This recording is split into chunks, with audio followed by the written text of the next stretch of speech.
오늘 본문 말씀은 마가복음 14장 12절에서 21절로 무교절의 첫날, 곧 유월절 양 잡는 날에 예수님이 제자들을 보내어 마지막 만찬을 준비하는 과정을 기록하고 있습니다. 유월절은 아시는 바와 같이 이스라엘 백성이 애굽을 탈출하기 전날 밤 하나님께서 애굽에게는 장남을 치는 재앙을 내리셨지만 어린 양의 피를 문설주에 바른 이스라엘 백성의 집은 그냥 지나치심으로 이스라엘의 구원을 기념하며 감사하는 절기입니다. 유월절의 주인공은 어린 양 예수님이시기에 주님은 마지막까지 자신의 죽음과 부활에 대해 끝까지 가르쳐 주시고자 하셨지만 제자들은 예수님의 참 모습과 가르침을 깨닫지 못했습니다. 오히려 십자가의 죽음과 부활을 앞두고 계신 예수님 앞에서 어떤 제자는 마리아가 비싼 향유를 붓는다고 분을 내기도 하고, 또 다른 제자들은 자신들이 누릴 영광만 바라보며 서로 높은 자리에 앉겠다고 구합니다. 그럼에도 주님은 이런 제자들에게 유월절을 준비케 하시고 예수님의 죽음을 통한 죄사함의 은혜를 믿고 누리라고 마지막까지 초청하십니다. 그럼 유월절을 어떻게 준비해야 하는지 오늘 말씀을 통해 살펴보겠습니다. 유월절을 준비하기 위해서 첫째, 예수님께 날마다 물어야 합니다. 12절 말씀을 읽겠습니다. 무교절의 첫날 곧 유월절 양 잡는 날에 제자들이 예수께 여짜오되 우리가 어디로 가서 선생님께서 유월절 음식을 잡수시게 준비하기를 원하시나이까 하매.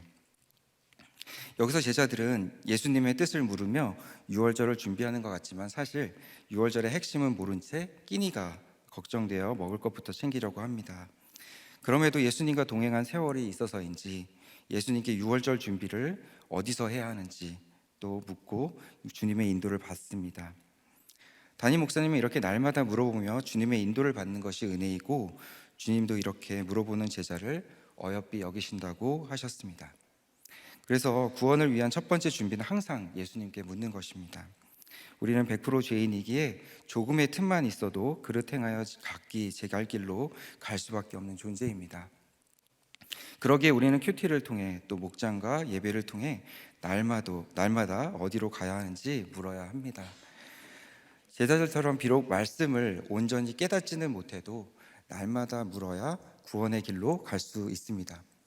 그러나 저는 모태신앙으로 어려서부터 말씀도 듣고 또 예배도 드렸지만 예수님께 묻지 않았기에 무엇이 구원을 위한 삶인지 분별하지 못했습니다.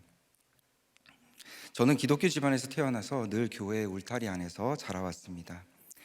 평양에 처음 기독교가 전파되었던 증조 할아버지로부터 저희 집안의 기독교의 계보가 시작되었다고 합니다. 그러나 아버지가 12살 되던 해 5남매 중 장남이셨던 아버지는 6.25 전쟁으로 부모님과 형제들을 남겨두고 혈혈단신 이남으로 내려오셨습니다. 당신은 잠시 장남을 피신시킨다는 생각으로 아버지만 남한에 보내셨는데 그것이 이제 평생 다시 볼 수 없는 마지막이 되셨습니다.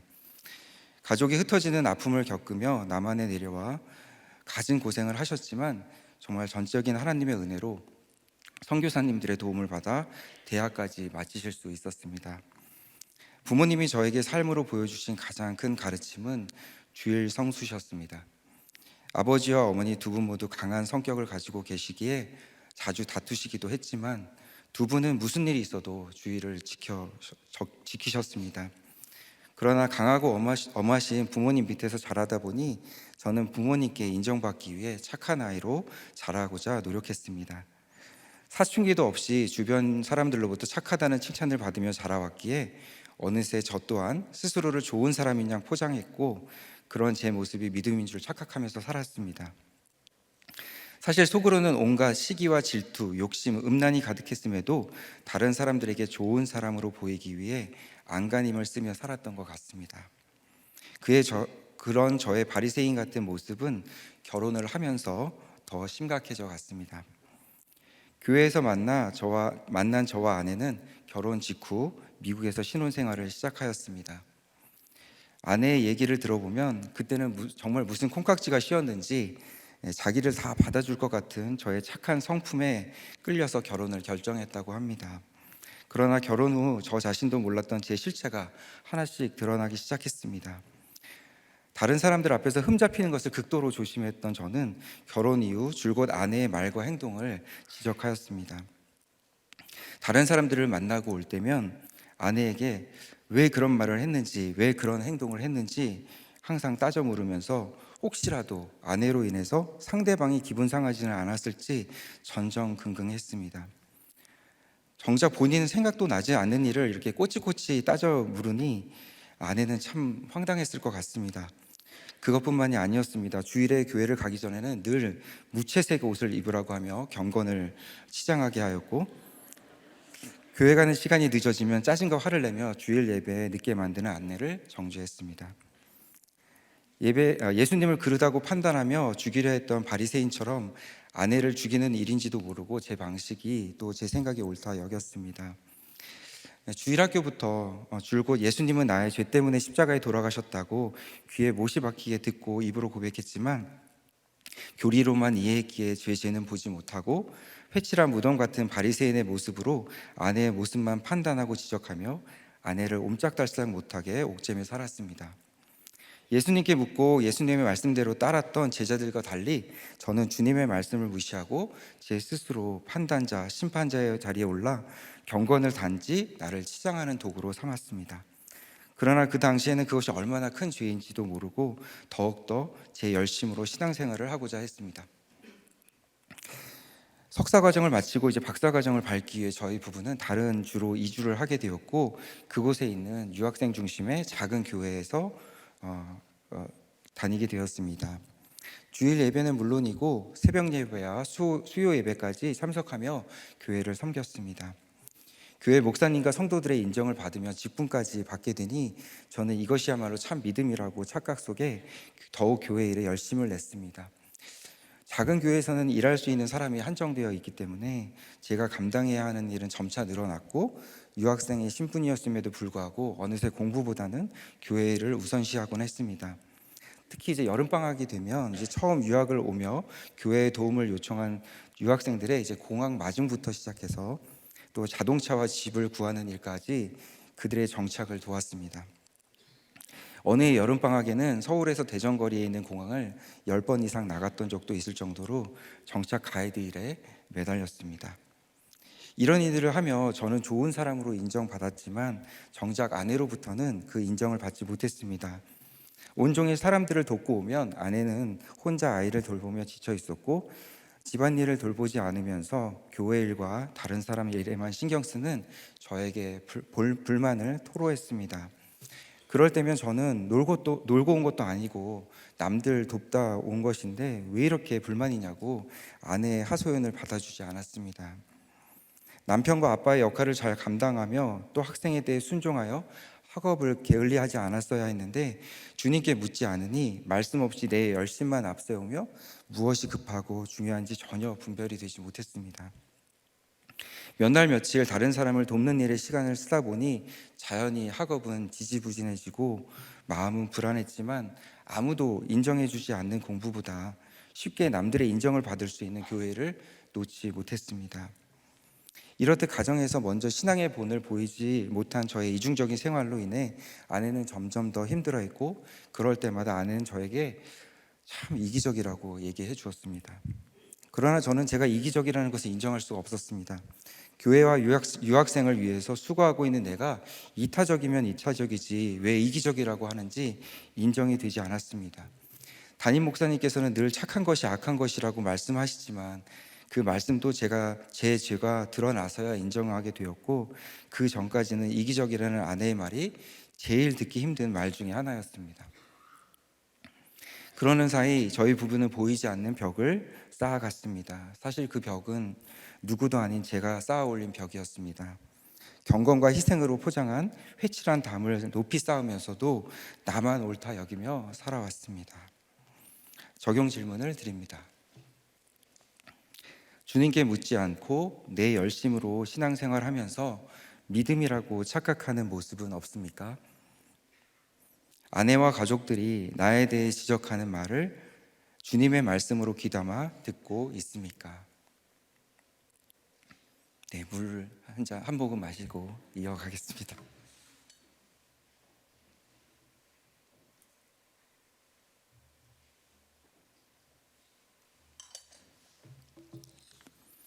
유월절을 준비하기 위해 둘째, 예수님의 말씀대로 따라가야 합니다. 13절부터 16절까지 읽겠습니다.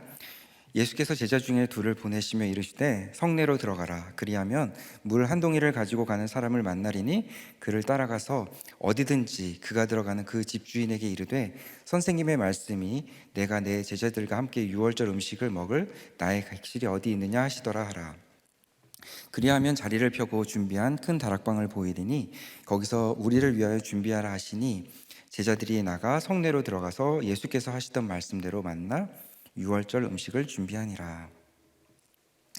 예수님의 보내심을 받은 두 제자가 성 안으로 들어가 예수님이 하신 말씀 그대로 사람을 만나 다락방을 구하게 되고 그곳에서 유월절을 준비합니다. 주님의 말씀에 순종하며 주님이 예비하신 사람을 만나게 됩니다. 우리는 이처럼 그저 순종만 하면 됩니다. 주님은 우리로 하여금 유월절을 예비할 수 있도록 하나하나 세세하게 알려주십니다. 어디로 가야 하는지, 누구를 만나야 하는지, 무슨 말을 해야 하는지, 혹시라도 제자들이 엉뚱한 곳을 갈까봐 우리의 갈 길을 구체적으로 가르쳐 주십니다. 제자들이 한 일이라고는 그저 예수님이 시키는 대로 행했을 뿐인데 주님의 말씀은 한치의 오차도 없이 정확하게 이루어집니다. 제자들이 연약하니 하나에서 열까지 일일이 예비하시고 말씀으로 가르치신 것처럼 우리도 연약하기에 모든 것을 예비하시고 말씀으로 그 길을 인도해 주십니다. 두 제자가 예수님의 말씀을 쫓아 유월절을 예비했듯이 말씀의 인도함을 받으면 주님은 우리가 거할 구원의 큰 다락방을 준비하고 기다려주고 계십니다. 학생의 경계를 지키지 못했기에 학업의 시간은 마냥 늘어났고 제 능력으로는 도저히 졸업이 불가능했기에 그 당시 참 많이 교회에 가서 엎드려 울며 기도했던 것 같습니다. 이런 저를 주님은 불쌍히 여기셔서 강권적으로 졸업하도록 인도하셨습니다. 어느 날 갑자기 제 지도교수가 아닌 다른 교수님이 저에게 오셔서 자신이 지도교수가 되어주겠다고 하시며 본인이 가지고 있는 데이터가 있으니 그거 가지고 박사 논문 쓰고 빨리 졸업하라고 하는 것이었습니다. 이렇게 정말 말도 안 되는 방법으로 주님은 제 힘으로 절대 졸업할 수 없는 상황에서 저를 건져주셨습니다. 그러기에 저는 외국 박사학위를 가졌다고 해서 결코 자랑할 수가 없습니다. 저도 스스로의 힘으로 학위를 땄다고 자랑하고 싶지만 100% 주님이 허락하셨다고 인정할 수밖에 없게 만들어 주셨습니다.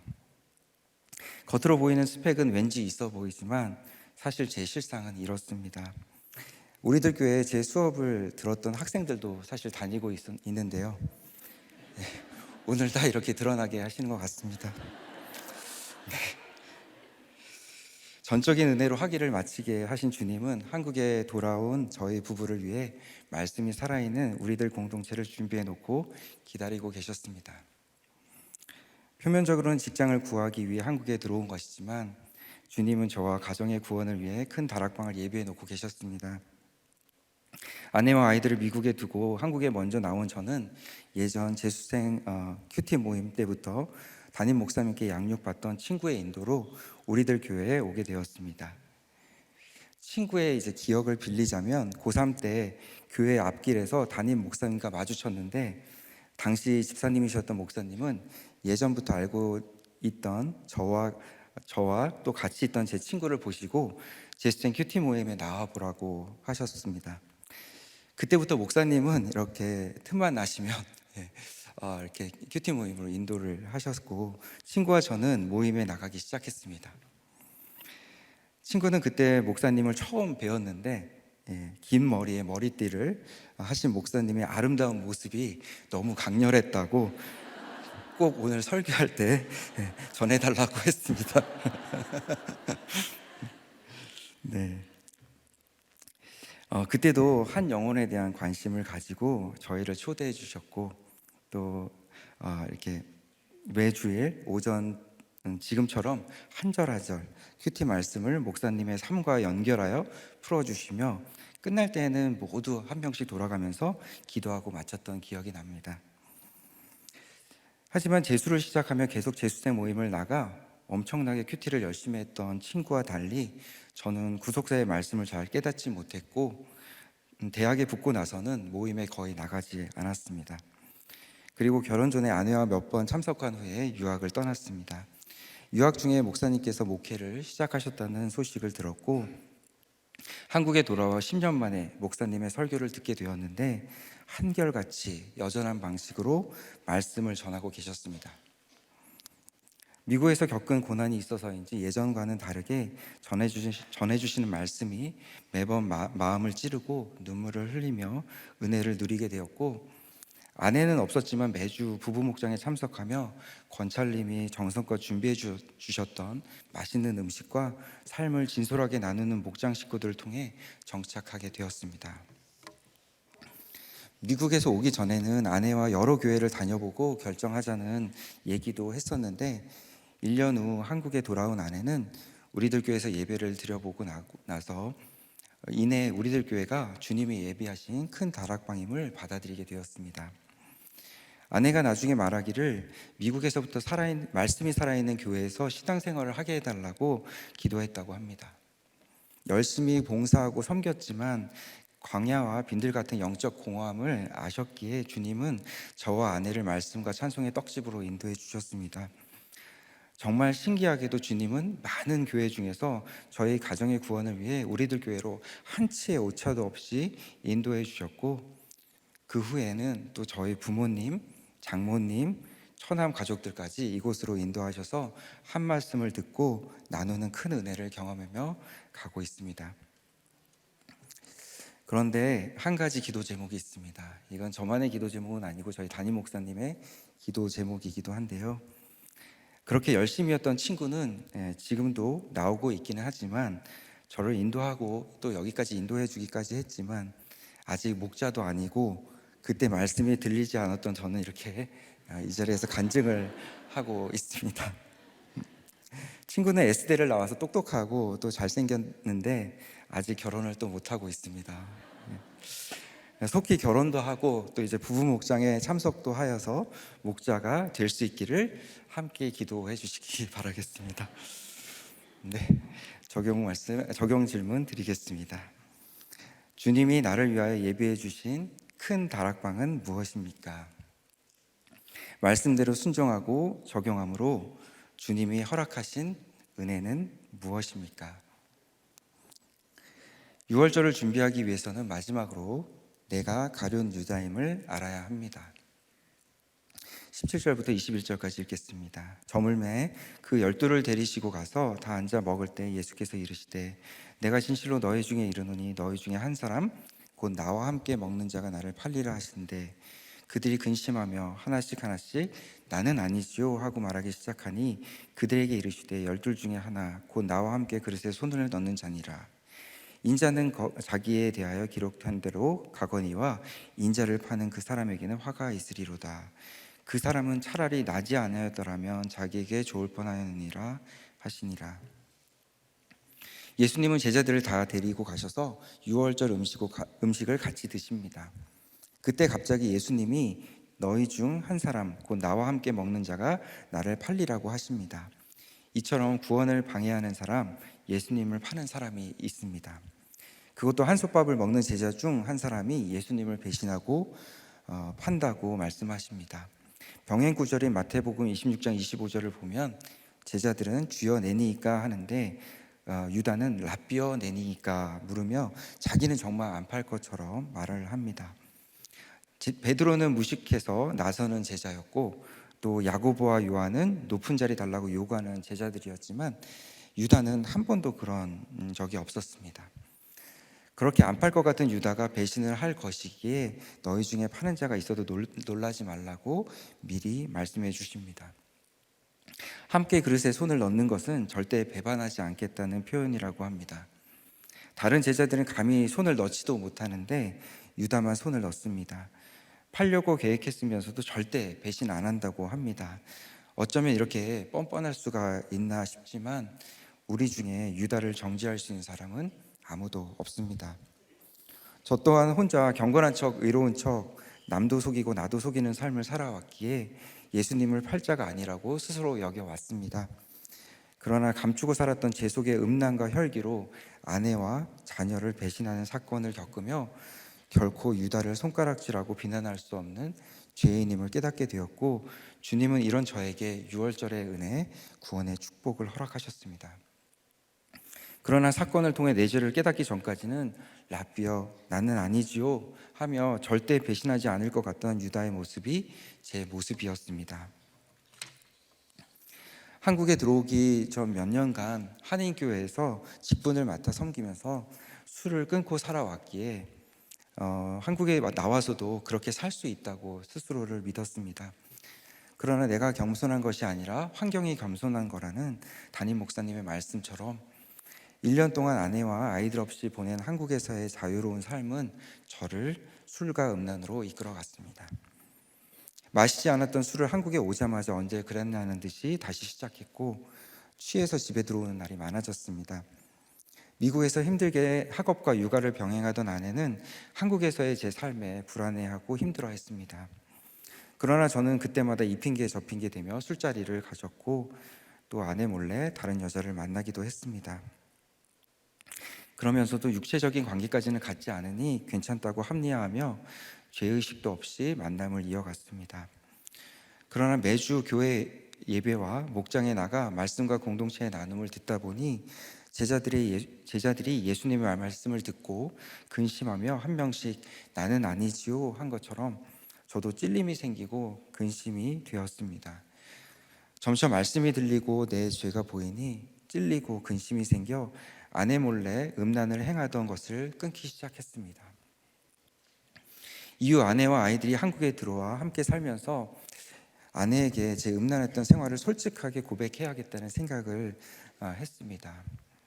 그러나 아내가 어떻게 반응할지 예상이 되기에 두려워 차마 입 밖으로 이야기하지 못하고 시간만 흘러갔습니다.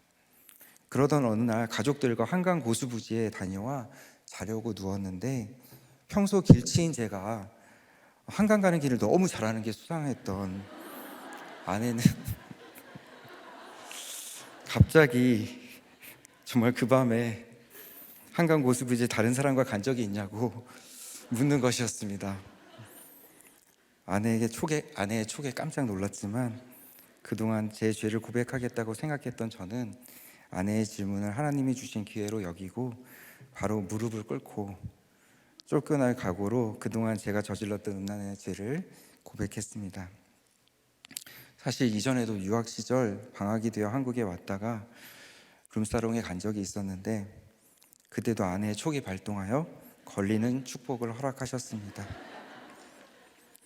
담임 목사님 말씀대로 아내들은 품질이 좋아 모르는 게 없는 것 같습니다. 그러나 그때는 제 죄를 자복하고 회개하기보다는 위기의 순간을 모면하려고 했습니다.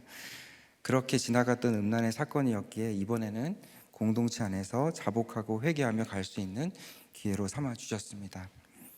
차마 제 입으로 말하기 힘든 고백이었지만 목장에서 자신의 죄를 솔직하게 나누고 회복된 지체들의 나눔을 듣다 보니 저도 비로소 술과 음란을 즐기며 아내를 배신했던 저의 죄가 보이게 되었고 아내에게 고백할 수 있었습니다.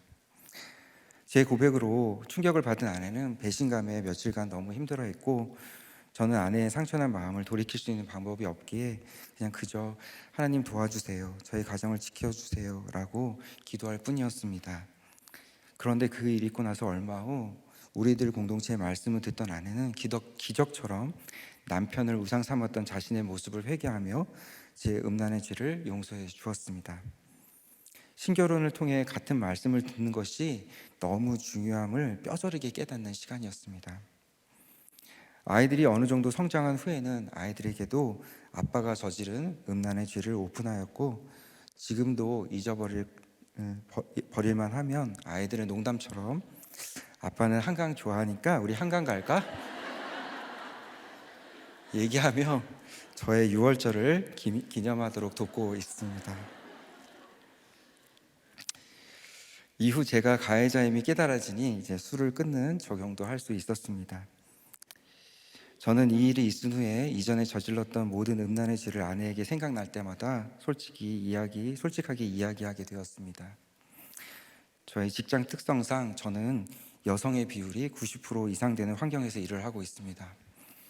언제든 음란에 빠질 수 있는 환경이기에 주님은 조기에 더 큰 죄를 저지를 수 있는 길을 막아주신 것 같습니다. 그렇다고 제가 음란의 죄를 완전히 끊는 것은 절대 아닙니다. 여전히 매일 눈으로 생각으로 저지르는 죄가 큽니다. 이런 저의 연약함을 알기에 지금까지도 아내에게 되도록 솔직하게 품었던 음란의 마음들을 꺼내놓곤 합니다. 그런 얘기를 하는 저나 또 듣고 있는 아내나 참 편하지는 않지만 입으로 시인할 때마다 또 음란의 대적들이 사라지는 것을 경험하면서 가고 있습니다. 저는 유다처럼 차라리 나지 않으였더라면 내 인생을 살 수밖에 없었습니다. 그럼에도 주님은 공동체 말씀을 따라 내 죄를 고백하고 죄인임을 인정하는 저에게 회개의 은혜를 허락하셨고, 저와 아내 사이를 가로막았던 벽이 허물어지는 축복도 베풀어 주셨습니다. 부부관계가 회복되는 은혜를 경험했지만 되었다함이 없다고 하신 말씀처럼 저에게는 예수님을 배반하는 또 다른 사건이 찾아왔습니다. 전도도 선교도 예수님을 전하는 것도 구원을 위한 것이 아니고 내 유익과 자랑을 위한 것이라면 그 또한 예수님을 파는 행위가 될 수 있다고 담임 목사님이 말씀해 주셨는데, 주님은 경건으로 치장하며 제 유익과 자랑을 위해 가족을 희생제물 삼은 제 죄를 드러내시고자 아들과의 사건을 허락하셨습니다. 저는 큰 아이의 말과 행동이 만족스럽지 않을 때가 많았습니다. 다른 사람들에게 늘 좋은 인상을 주고 싶었기에 사람들 앞에 눈치 없이 행동하고 말하는 큰 아이의 모습을 부끄럽게 여겼습니다.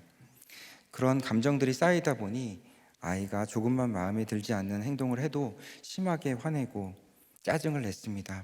부모로서 이타적인 마음을 주기는커녕 저는 철저하게 이기적인 생각으로 제가 아이를 통해 남들에게 욕먹기 싫어서, 좋은 사람이라는 제 인정에 흠이 가는 게 싫어서 아이를 배신하는 아빠로 살았습니다. 그러다 보니 아이는 점점 제 눈치를 보게 되었고, 반대로 둘째 딸아이는 어려서 아프기도 했기에 뭐든 잘 받아주는 그런 편애를 하는 아빠였습니다. 이런 저의 모습 때문에 큰아이는 점점 더 저의 인정과 사랑에 갈급해했던 것 같습니다. 어느 날 둘째 아이가 놀고 있었는데 큰 아이는 여동생과 아빠가 재미있게 노는 것이 부러웠던지 나랑도 같이 놀아달라고 했습니다. 함께 놀던 저는 큰 아이를 장난삼아 놀렸는데 그것이 많이 속상했는지 갑자기 큰 아이가 저를 때리는 상황이 벌어졌습니다. 버릇없이 아빠를 때린 큰 아이에게 화가 난 저는 아이의 멱살을 잡고 바닥에 넘어뜨리면서 있는 대로 분을 쏟아냈습니다. 아이와 딸이 말려서 겨우 분을 가라앉히고 아이에게 미안하다고 사과는 했지만 제 잘못을 깊이 뉘우치지는 못했습니다.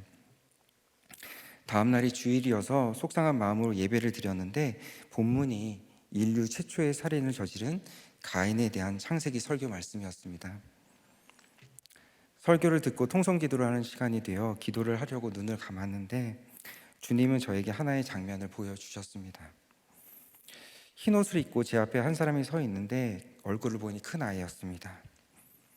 그렇게 큰 아이가 입고 있는 흰 옷에는 무수히 많은 칼자국이 있었고 그 칼자국마다 피가 흐르고 있었습니다. 그리고 아이 옆에 피 묻은 칼을 들고 서 있는 제 모습이 한 장의 사진처럼 선명하게 떠올랐습니다.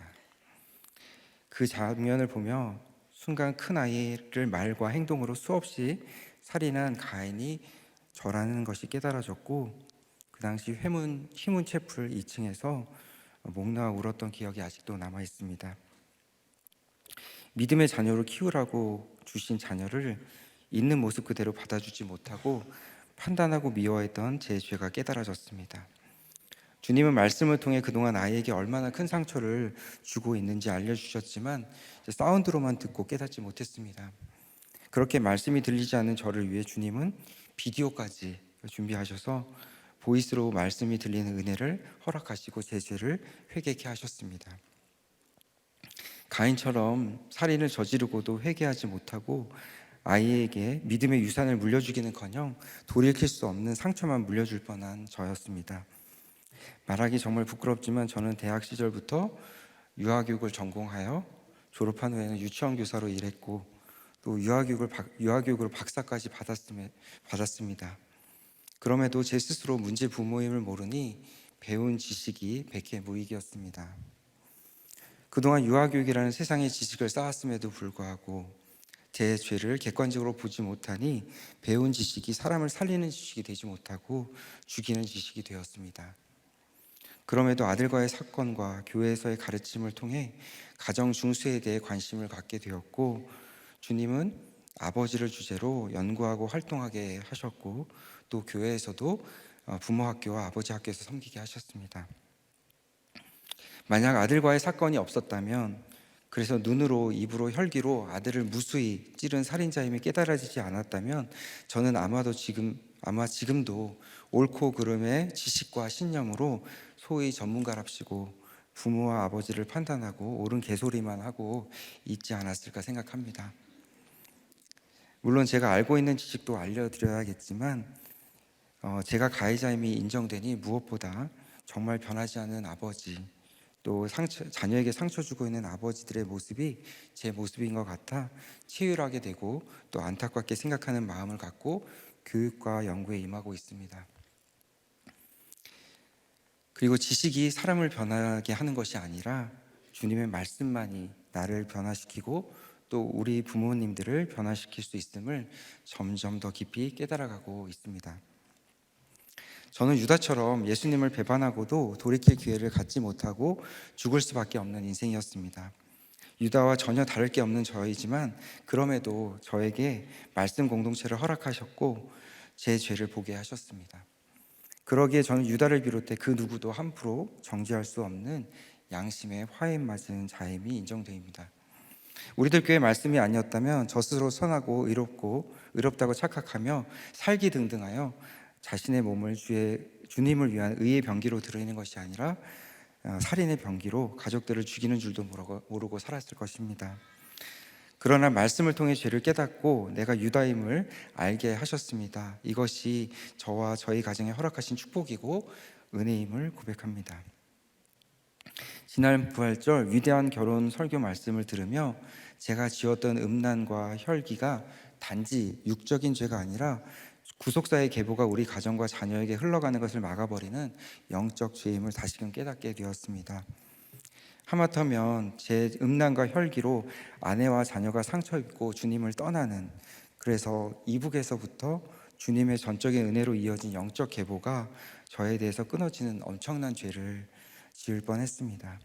이렇게 큰 죄에서 건져주심을 경험했지만 저는 여전히 예배를 등지고 공동체를 등지면 언제든지 예수님을 배신할 수 있는 연약한 죄인입니다.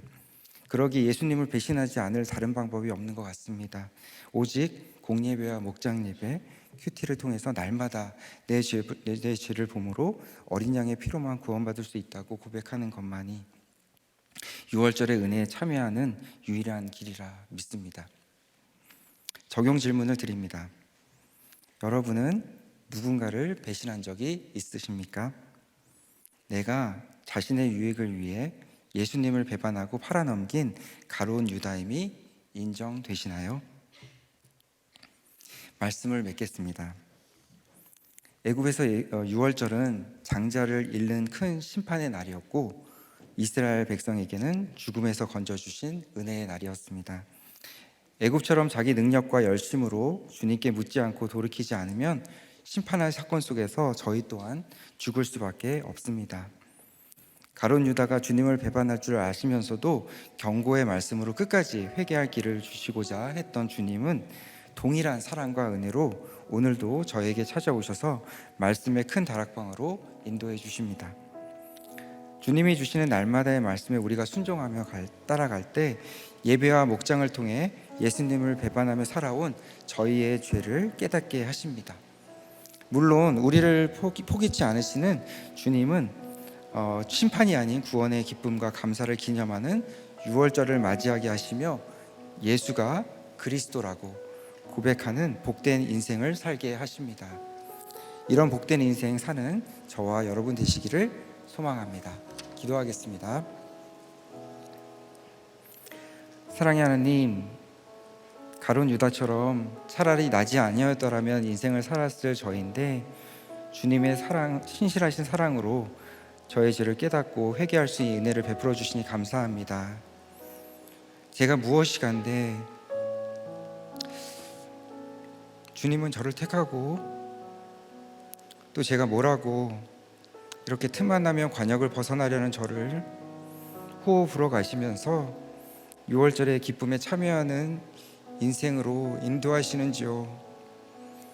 배신의 삶을 살며 예수님의 피값으로 사신 구원의 계보를 귀히 여기지 못하고 음란과 혈기로 아내와 자녀를 주님과 멀어지게 할 뻔한 죄인입니다.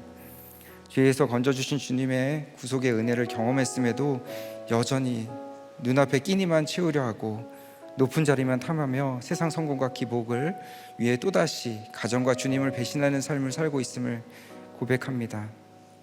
주님 불쌍히 여겨주시고 육이 무너지는 사건을 통해서라도 구속사의 말씀이 살아있는 우리들 공동체에 꼭 붙어가며 영이 세워지게 하시고 죄 고백을 통해 회개의 은혜를 누리고 전하며 맡겨주신 영적 육적 자녀에게 구원의 계보가 흘러가게 하옵소서. 특별히 애굽이 겪었던 심판 같은 사건으로 고통 중에 있는 가정들을 위해서 기도합니다. 재앙 같은 사건이 심판으로 끝나지 않고 구원의 사건이 되게 하여 주시고 힘든 환경 속에서 부모, 배우자, 자녀의 문제를 보기보다 내 죄를 먼저 보게 하셔서 애굽과 유다와 같이 죽게 돌이키지 않는 인생이 아니라 주님께 자복하고 회개하는 인생 되게 하옵소서. 나 한 사람이 주님께 회개함으로 부모, 배우자, 자녀 사이에 가로막혀 있던 담이 무너지고 우리 가족 모두를 위해 예비하신 6월절의 은혜, 구원의 은혜를 경험하는 인생 되게 하옵소서. 우리들 공동체를 위해서 기도합니다. 주님이 예비하신 말씀의 큰 다락방에 인도되어 살아난 간증이 있지만 언제든 주님을 배신할 수 있는 나의 연약함을 인정하고 날마다 공동체에 잘 붙어갈 수 있도록 기도합니다. 그리고 배신하는 유다를 끝까지 붙들고 가셨던 주님을 본받아 내 옆에 나를 배신하고 주님을 배신하는 지체를 정지하지 말고 끝까지 애통하며 붙들고 가는 공동체 되게 하옵소서. 늘 말씀으로 삶으로 6월절의 은혜를 전하시는 담임 목사님의 영육을 강건하게 붙들어 주시고 강에서 바다로 나아가시는 사역 위에 함께 하셔서 말씀을 듣는 한 영혼 한 가정이 주님께 돌아올 수 있도록 역사하여 주옵소서. 또한 현장 예배가 열렸는데 코로나로부터 예배가 방해받지 않도록 지켜주시고 교회에서 진행되는 모든 양육과 목회자 세미나에 기름 부어 주셔서 참여하는 모든 분들이 주님이 예배하신 구원의 기쁨과 은혜를 경험하도록 인도하여 주옵소서. 마지막으로 나라가 있어야 교회가 있을 수 있다고 늘 강조하시는 담임 목사님의 말씀처럼 교회의 구원 사역을 감당할 수 있는 주님의 나라가 될 수 있도록 또한 새로 뽑힌 대통령에게 진영 논리로 갈라진 국민들의 마음을 통합할 수 있는 지혜 허락하시도록 기도합니다. 하나님의 창조 질서를 무너뜨리려는 건강가족기본법, 포괄적 차별금지법 제정을 막아주시고 태아생명보호법이 제정되어 나라의 근간이 흔들리지 않도록 지켜주시고 전쟁의 고통 가운데 있는 우크라이나 국민들을 위로하여 주시고 전쟁이 속히 종식되고 전쟁의 고통 가운데서 주님을 바라볼 수 있는 은혜를 허락하여 주시옵소서. 또한 지금 이 시간도 세계 곳곳에서 위험을 무릅쓰고 복음 전하시는 선교사님과 그 가정을 지켜주시고 가는 곳마다 복음이 전파되게 하옵소서. 오늘 이 귀하고 거룩한 자리에 말씀 전할 수 있는 은혜를 베풀어 주셔서 감사드리며 예수 그리스도의 이름으로 기도합니다. 아멘. 이 시간 주신 말씀으로 함께 기도하겠습니다. 오늘 초원님 말씀에 6월절을 잘 준비해야 한다고 전하셨습니다. 예수님도 제자들에게 6월절의 의미로 십자가와 부활을 강조하심에도 제자들은 누릴 영광만으로 각자 자기 생각과 자기 유익에 따라 주님을 따랐다고 하십니다. 그러므로 6월절을 준비하기 위해 잘 물어야 한다고 하십니다. 그런데 잘 묻지 않고 내 열심으로 신앙생활하며 믿음인 줄 착각하다가 초원님처럼 바리새인처럼 되어 가족과 벽을 쌓을 수 있다고 하십니다. 지금 여러분은 말씀대로 잘 물으며 주님을 따르고 계십니까? 혹시 여전히 묻지도 듣지도 않고 바리새인처럼 겉으로만 신앙생활하고 있지는 않습니까? 주님, 먼저 주님과 공동체에 잘 묻지 않는 나 자신을 먼저 돌아보길 원합니다. 무엇보다 곁에 배우자와 자녀들의 울부짖는 소리에도 잘 들을 수 있게 도와 주시옵소서. 이 시간 나를 위해 예비된 6월절을 가정해서 말씀을 따라 잘 준비하게 해달라고 이 시간 주여 삼청하고 회개함으로 다 함께 기도하겠습니다. 계속된 말씀에서 내가 가룟 유다임을 알아야 된다고 하셨습니다. 예수님이 마지막 유월절을 준비하며 팔자가 있다고 하실 때에 가룟 유다는 마치 자신은 아닌 것처럼 대답을 했습니다. 경건한 척, 의로운 척, 남도 속이고 나도 속는 삶을 살았기에 스스로 배신 안 할 인물로 속였다고 하십니다. 초호님도 내 죄는 보지 못하고 늘 나는 아닐 거야 하다가 결국 아내 몰래 음란과 술을 즐겼다고 하셨습니다. 결국 말씀이 들리니 내가 가룟 유다라는 사실을 인정하며 관계 회복의 역사가 일어나게 되었습니다. 주님, 가정과 교회에서 나도 속고 남도 속는 의로운 척, 경건한 척하는 나의 죄악을 용서해 주시옵소서. 오늘 큐티 말씀에서도 계명을 지키지 않으면 거짓말하고 진리가 그 속에 있지 않다고 하셨습니다. 신앙에 척하는 모습이 아닌 현장 예배 참석부터 시작하는 적용을 하게 도와 주시옵소서. 또한 담임 목사님의 영육간에 강건케 하여 주시고 방송, 문서, 말씀 사역으로 구속사의 십자가와 부활의 역사가 있게 하여 주시옵소서. 앞으로 있을 모든 양육과 목회를 위해 이 시간 다 같이 주여 한번 외치고 기도하도록 하겠습니다. 지난 주일 말씀에 사라는 남편 고난과 자식 고난, 총체적 고난을 겪어가며 헤브론 땅에서 죽어 열국의 어미로 그곳에 장사되었다고 하십니다. 그래서 결국에는 약속을 상기시키는 진짜 사랑을 보여주었다고 하셨습니다. 주님, 배우자 고난, 자녀 고난, 그 어떤 고난 가운데서도 내 삶의 결론으로 여길 수 있도록 도와 주시옵소서. 그곳에서 사라처럼 내가 예배가 무엇인지, 용서가 무엇인지, 인내가 무엇인지 보여주는 열국의 아비와 열국의 어미가 되게 하여 주시옵소서. 또 함께 기도할 것은 이 나라에 그 열국의 아비, 어미 같은 믿음의 그 한 사람이 나와서 지금의 이 인구 절벽 가운데 위기에 처한 이 나라를 빛 가운데로 인도할 수 있게 하여 주시옵소서. 이 시간 가정에서 내가 먼저 믿음의 그 한 사람 되도록, 또한 이 나라의 믿음의 그 한 사람을 세워달라고 다 함께 간절히 주여 한번 외치고 기도합니다. 하나님 아버지, 큐티와 말씀으로 유월절의 의미를 가르쳐 주시고 십자가와 부활을 알도록 하심에 감사드립니다. 그럼에도 불구하고 말씀으로 나의 결혼이 위대한 결혼이 되라고 하심에도 내 안에 최고의 사랑으로 예배와 큐티와 용서의 본을 보이지 못하고 나의 유익과 내 욕심을 따랐던 저의 죄를 회개합니다. 오늘 말씀으로 보면 바로 나 자신이 겉으로는 의롭게 여긴 바리새인이었고 속으로는 나는 아닐 거야라고 여긴 가룟 유다와 같은 자였음을 고백합니다. 그러니 온전히 빛 가운데 거하며 계명을 지키는 자로 서 있지 못했음을 주님 용서해 주시옵소서. 이 때문에 저의 가정이 위대한 결혼으로 거룩한 가정 되게 하시려고 그동안 아내가 수고했음을 고백합니다. 제가 말씀 가운데서 최고의 사랑으로 십자가를 잘 지고 갈 수 있도록 주여 도와 주시옵소서. 주님, 우리 성도님들 모두 말씀으로 약속을 기억나게 하는 그 헤브론 땅을 잘 지킬 수 있게 해주시길 원합니다. 이제는 성도들 모두 어떤 고난의 환경에 잘 순종하게 하시고 모두 열국의 아비 어미가 되게 하여 주시옵소서. 또한 내가 가룟 유다 같은 죄인임을 알아 늘 주님께 잘 묻고 듣는 유월절을 준비하는 인생 되게 축복하여 주시옵소서. 특별히 우리의 아픈 자녀들을 붙들어 주시길 원합니다. 우리의 아픈 자녀들이 보석과 같은 존재임을 알아 육의 자녀 이스마엘이 아닌 연약하고 피실할지라도 영의 자녀인 이삭과 같은 자녀로 키워낼 수 있게 은혜를 베풀어 주시옵소서. 아픈 자녀로 힘든 모든 성도님들을 붙들어 주사 자녀들의 어떤 말에도 잘 들어서 십자가 지는 최고의 사랑을 보이는 성도가 되게 은혜 베풀어 주시옵소서. 주여, 현장 예배가 시작되었습니다. 우리들 교회를 지켜보아 주시고 판교와 힘은 모두 이제 부활의 역사로 완전한 회복을 경험하게 도와주시길 원합니다. 담임 목사님의 영육간 강건함을 허락하여 주셔서 말씀, 문서, 방송 사역 가운데 성령께서 충만한 은혜를 부어주시고 구속사의 말씀이 들려 모든 영혼들이 살아나는 역사를 허락해 주시옵소서. 지난주 부활 전도 주책 때 오신 모든 새 가족들이 각 목장에 잘 뿌리를 내리게 하여 주시고 더 이상 어둠이 아닌 참 빛 가운데 거하며 새 계명을 받은 자로 살아갈 수 있게 역사해 주시옵소서. 앞으로 있을 목회자 세미나가 성령의 준비가 되길 원합니다. 예비된 목회자분들을 보내주시고 말씀이 사운드가 아닌 보이스로 들리게 해주셔서 가정이 살아나고 교회가 살아나는 역사가 있게 하여 주시옵소서. 주님, 우리나라를 불쌍히 해주시길 원합니다. 나라가 있어야 교회가 있고 예배를 드릴 수 있습니다.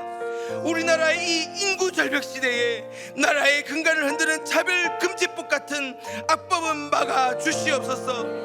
또한 태아 생명보호법 같은 생명 살리는 법안을 만드는 그 믿음의 한 사람을 세워주셔서 구원의 역사를 허락해 주시옵소서. 이제 곧 새 정부가 들었습니다.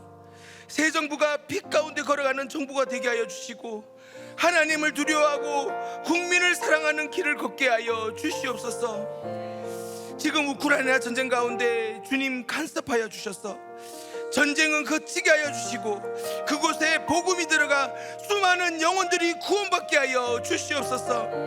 세계 곳곳에서 수고하시는 모든 선교사님들과 그 선교사님들 가족 가운데 성령의 사명으로 잘 감당할 수 있도록 주님 역사하시고 도와주시옵소서.